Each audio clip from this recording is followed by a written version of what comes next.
এটা আমার টাকা না, আপনার কোথাও ভুল হচ্ছে। আপনার কি আমাকে বোকা মনে হচ্ছে?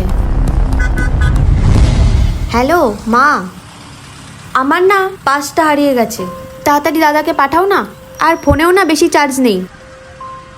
আর এই লোকেশনটা হলো, হ্যালো হ্যালো, ফোনটা সুইচ অফ হয়ে গেল, কি করে এখন বাড়ি যাব?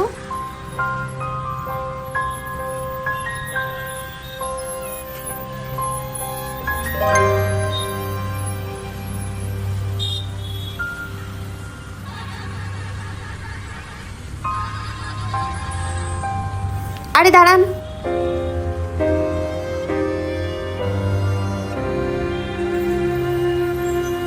আপনার টাকাটা ওখানে পড়ে গেছিল মাটিতে। না না, এটা আমার টাকা না, আপনার কোথাও ভুল হচ্ছে। আরে আপনারই টাকা, আপনি তো ওখানে ফেলে গেলেন।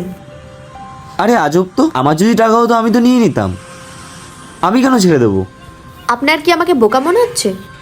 ধরুন এটা আপনারই টাকা, আপনার পকেট দিয়ে পড়েছে। হ্যাঁ, অ্যাকচুয়ালি এটা আমারই টাকা। ওখানে বসে আমি সব কিছুই শুনছিলাম, তো আমার মনে হলো যে আপনাকে হেল্পটা করা উচিত। কিন্তু আপনি একটা অচেনা ছেলের কাছ থেকে কেনই বা হেল্প নেবেন? তাই জন্যই এটা করা। এটা রাখুন। আরে না না, আমি বাড়ি চলে যেতে পারবো। এটা আপনার এখন বেশি দরকার। আপনি বাড়ি ফিরুন সাবধানে, কোনোদিনও আবার দেখা হলে নিশ্চয়ই দিয়ে দেবে। ঠিক আছে, সুদে আসলে ফেরত দেবো কিন্তু। আসছি। ওকে। সাবধানে বাড়ি ফিরবেন। হ্যাঁ আপনিও। কাউকে হেল্প করার থেকে বেশি খুশি আর কোনো কিছুতেই নেই।